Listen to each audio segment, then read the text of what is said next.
Olá a todos do sexto ano, dando prosseguimento no nosso conteúdo, e o tema da aula está aí no nosso slide, a filosofia grega. Então vamos.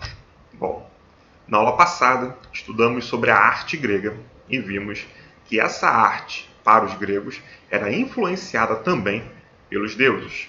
Então isso era muito importante para eles. Vimos a arquitetura, também o teatro, que era utilizado como um instrumento de ensino, ou seja, eles ensinavam a população grega através do teatro, com a comédia, onde eles riam dos seus problemas, os políticos eram questionados e assim aprendiam algo, como também da tragédia, que através do pavor as pessoas também aprendiam.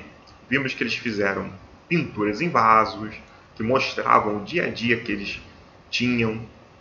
E além disso, vimos que eles fizeram também poesias, epopeias de heróis, entre outras coisas. Tudo isso contribuiu para o desenvolvimento da humanidade. E tudo isso era influenciado assim pelos deuses. Porém, as coisas mudaram. Não em relação à arte, e sim em relação aos deuses. Bom, houve uma expansão, ou seja, os gregos eles se espalharam pelo Mediterrâneo, mar Mediterrâneo, as regiões do mar Mediterrâneo, e assim eles fizeram colônias, conquistaram regiões ao longo desse mar Mediterrâneo.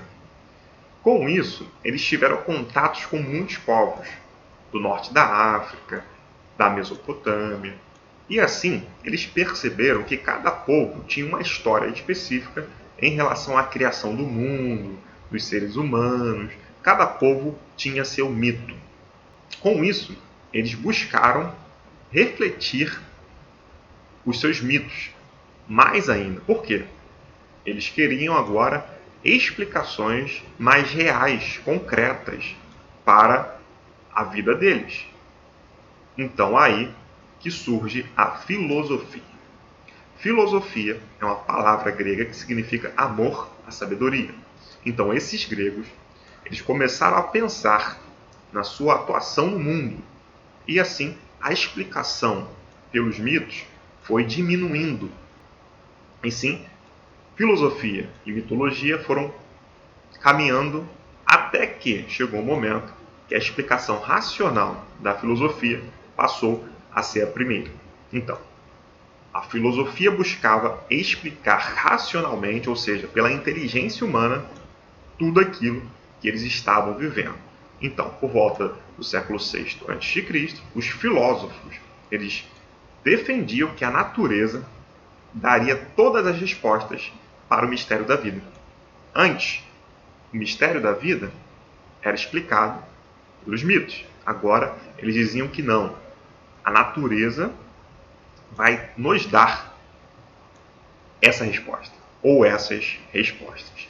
Então, esses filósofos, os primeiros filósofos, são chamados de filósofos da natureza, porque eles acreditavam que o princípio da criação do mundo estava na natureza. Ou seja, as coisas foram criadas por coisas que estão na natureza. Exemplo, um filósofo dizia que foi a água que gerou todas as coisas, criou o mundo e tudo. Outro dizia que eram os 4 elementos, água, fogo, terra e ar. Outro dizia que eram os átomos. Outro só dizia que era o fogo e etc. Então, esses filósofos são chamados de filósofos da natureza, porque eles acreditavam que os princípios para a criação do mundo estavam na natureza. Então, é essa questão, a busca da causa primeira. Eles queriam saber como tudo foi criado e assim eles buscavam respostas na própria natureza. Então, esses filósofos são chamados de filósofos da natureza.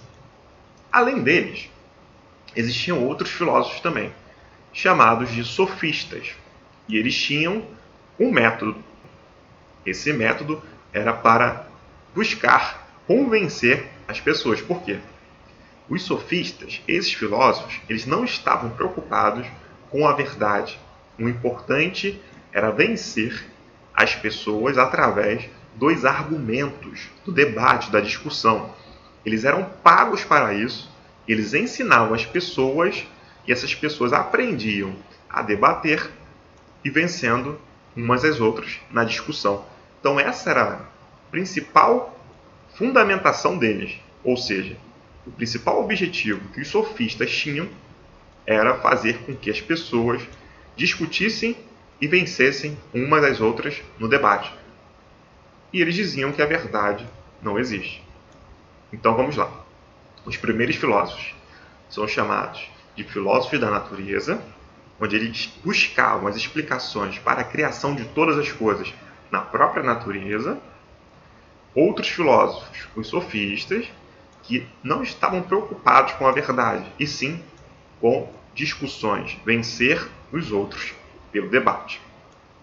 Alguns filósofos sofistas, na verdade dois, Protágoras, que viveu de 480 a 410 a.C., ele dizia que não existe uma verdade absoluta. Existem verdades. Uma absoluta que todos devem seguir, isso não existe. Então, ele levantava assim essa questão. São verdades. O ser humano é a medida de todas as coisas e cada um enxerga de forma diferenciada as coisas. Outro filósofo sofista, Gorgias, que viveu de 485 até 380 a.C., ele dizia que o objetivo era convencer os outros na fala através da emoção. Quanto mais a fala for emocionada, mais convencimento poderia assim acontecer. Então, esses são alguns dos filósofos sofistas, também outros existiram. Então, para ficar claro, os sofistas, eles não buscavam a verdade das coisas, eles não tinham essa preocupação, e sim só queriam convencer e vencer os outros através da fala. Eles recebiam por isso, ensinavam os outros essa prática da retórica, do convencimento pelas palavras. Eu coloquei uma frase de Protágoras, esse filósofo sofista: tal como cada coisa se apresenta para mim, assim ela é para mim. Tal como ela se apresenta para você, assim ela é para você. Isso significa o quê? Que cada um enxerga de uma forma diferente as coisas. O que é? Para ele, tem a própria forma dele enxergar, e o que é para o outro, tem a própria forma do outro enxergar. Então, não existe uma verdade que seja absoluta para Protágoras. As pessoas têm gostos diferentes, elas têm opções políticas diferentes e etc. Então, Protágoras defendia esse argumento. A filosofia e as ciências. Bom, cabe aqui uma observação. Filósofo não é só aquele que estuda filosofia ou que já estudou. Todo aquele que tem a capacidade de pensar, de refletir, torna-se assim um filósofo. Como o próprio nome diz, filosofia, amor à sabedoria. Então quem busca o conhecimento e a sabedoria consegue assim se enxergar o mundo em que está vivendo, torna-se um filósofo. Bom, um grande filósofo grego também, que mudou a história da filosofia, foi Sócrates. Ele viveu de 470 até 399 a.C. Por que ele mudou a história da filosofia? Bom, ele dividiu a história da filosofia. Antes dele, é chamada assim de filosofia pré-socrática. Depois dele, pós-socrática. Porque antes dele, vinham os filósofos da natureza, que estavam preocupados com a criação do mundo de todas as coisas, e também os sofistas. Depois dele, existiram outros filósofos que buscaram compreender mais o ser humano. Então, a filosofia dele e de outros filósofos buscaram compreender o próprio indivíduo, o ser humano. Bom, Sócrates, ele fazia perguntas sobre a verdade das coisas. Ele tinha um método que era dividido em duas partes: a ironia e a maiêutica. A ironia é que ele fazia muitas perguntas. Ele conversava com muitas pessoas, escravizados, mulheres, homens, crianças, e sempre fazendo perguntas do tipo: o que é o bem? Aí alguém respondia: o bem é aquilo que é bom. Aí ele falava: então, o bom para você é bom para mim? Aí a pessoa respondia: não. Aí ele dizia: então, o bem não é bom. A pessoa ficava sem entender. Por que ele fazia isso? Bom, através dessa primeira parte do método dele, ironia, ele buscava fazer essas perguntas para que a pessoa saísse das respostas comuns, as respostas que elas só reproduziam, ou seja, elas repetiam as respostas que os outros davam. Aí, quando a pessoa já não sabia mais responder, entrava a segunda etapa do método, a maiêutica, que significa o quê? Parto, dar à luz, porque a mãe dele foi parteira. Então, isso acontecia, essa segunda etapa acontecia quando a pessoa conseguia construir o conceito daquilo que estava sendo falado. Então a pessoa descobria assim a verdade através dessa construção e dava à luz a novas ideias. Então Sócrates tinha essa preocupação de que as pessoas encontrassem assim a verdade, diferentemente dos sofistas, que não se preocupavam com isso, só estavam preocupados em vencer os debates. Então, Sócrates ele foi condenado, foi julgado e condenado, e a pena de morte foi o envenenamento. Isso porque condenaram ele, porque disseram que ele estimulava as pessoas para que elas não acreditassem mais nos deuses. E também disseram que ele corrompia os jovens, já que os jovens gostaram bastante de suas ideias. Acusações que foram mentirosas, já que Sócrates, esse grande filósofo grego, buscava ensinar as pessoas acerca do conhecimento, que elas viessem encontrar assim a verdade, e também ensinava valores como compaixão, justiça e etc. Então ele foi morto por uma questão política nessa Grécia antiga.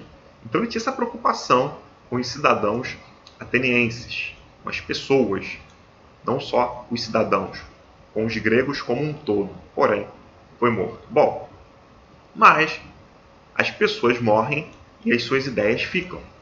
Foi o que aconteceu no caso de Sócrates. Ele teve um discípulo, ou seja, um aluno, chamado de Platão, que viveu de 427 até 347 a.C., outro grande filósofo grego. Ele trouxe assim essas ideias de Sócrates. Uma observação: Sócrates não escreveu nada acerca dos seus ensinamentos. Tudo que conhecemos sobre ele, Platão que nos fala e também outros filósofos. Então, mas Platão também teve suas próprias ideias. Ele dizia que os sentidos, como visão, audição, captam apenas as aparências das coisas, pois a essência só pode ser alcançada pela evolução da alma. O que é isso? Bom, isso quer dizer que as coisas que os olhos veem, que os ouvidos ouvem, na verdade são sombras daquilo que existe no mundo ideal para Platão. O que vemos são apenas sombras. Existe um mundo ideal, ou seja, o mundo das ideias, onde essas coisas são perfeitas. Porém, só podemos alcançar esse mundo com a evolução da alma. Aí nós encontramos essa essência. Para ficar mais claro, a pessoa estava vendo, por exemplo, na Grécia Antiga lá, um templo. O templo da deusa da sabedoria, Atena. Na verdade, a pessoa não estava vendo o templo, estava vendo a sombra de um templo que existe em um local perfeito, no mundo das ideias.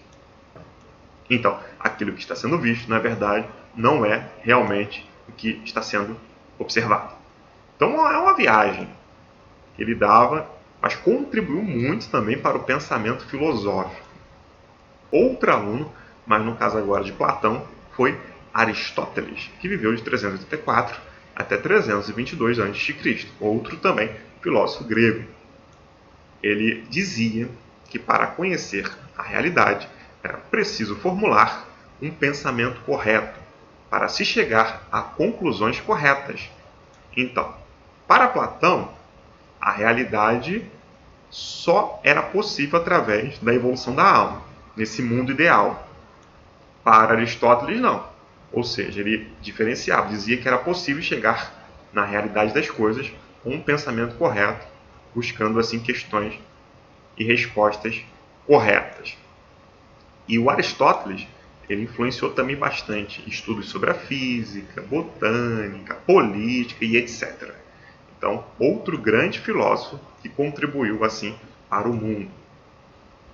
Os primeiros filósofos que vieram antes de Sócrates, eles contribuíram também bastante, tanto os da natureza, que foi o início ali da filosofia na Grécia, século VI a.C., como os sofistas, que contribuíram para fazer assim um pensamento lógico nas ideias. Porém, eles não queriam saber da verdade. Tanto é que Sócrates não os reconhecia como filósofos verdadeiros.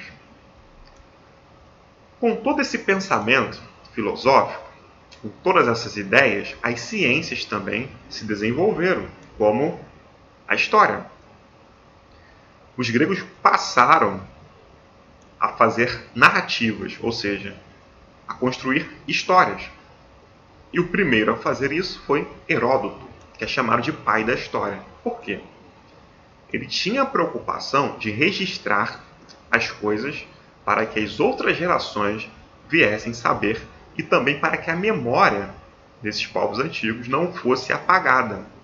Então, ele escreveu sobre a guerra entre os gregos e os persas, porém, a guerra terminou 5 anos antes dele nascer. Então, ele não foi uma testemunha, porém, ele pesquisou, ele investigou. Tanto é que a palavra história significa pesquisa, investigação.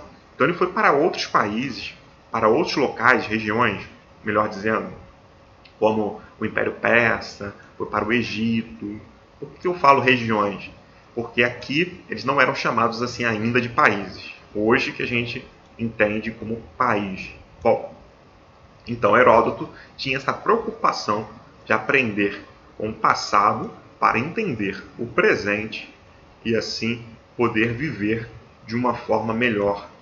Como se a história fosse uma mestra da vida, nos ensinando e aprendemos assim com os erros das pessoas e também com os acertos e entendemos o nosso presente e assim passamos a trazer luzes para o futuro.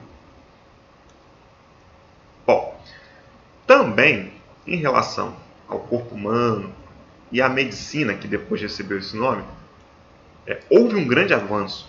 Hipócrates, ele dizia, as doenças eram naturais e não sagradas ou mágicas. Por quê? Alguns gregos acreditavam que as doenças eram sagradas ou mágicas. Elas tinham a ver com os deuses, com o destino do ser humano. Nessa Grécia Antiga, o deus da cura era Asclépio. E ele usava um bastão e uma serpente enrolada nesse bastão, que inclusive até hoje é o símbolo da Organização Mundial de Saúde. Por quê? Os gregos antigos acreditavam que com o veneno dessa cobra, dessa serpente, as pessoas se curariam. E até hoje se tem essa homenagem a essa crença antiga que os deuses tinham. Asclépio, o deus assim da cura. Eu coloquei uma frase de Sócrates: a sabedoria começa na reflexão. Então, sábio é aquele que aprende a refletir sobre as questões. Então, a reflexão é o pensamento a partir do momento que passamos a fazer perguntas. Por quê? Será? É isso mesmo? E assim se busca respostas. Então, a sabedoria inicia-se dessa forma, segundo Sócrates. Seu aluno Platão, vencer a si próprio é a maior das vitórias. Por que vencer a si próprio? Controlar as suas vontades, os seus medos, as suas ansiedades. Aí a pessoa passa a se autocontrolar e passa, sim, a ser uma grande vencedora, segundo Platão. Aristóteles, seu aluno, o sábio nunca diz tudo o que pensa, mas pensa sempre tudo o que diz. Ou seja, A pessoa sábia, ela consegue equilibrar a sua fala e diz de uma forma pensada, não de uma forma irrefletida, ou seja, sem pensar. Por quê? Quem fala sem pensar ataca os outros e fere e magoa assim as pessoas. Enfim, bom gente, espero que tenha ficado claro e até o próximo vídeo. Valeu!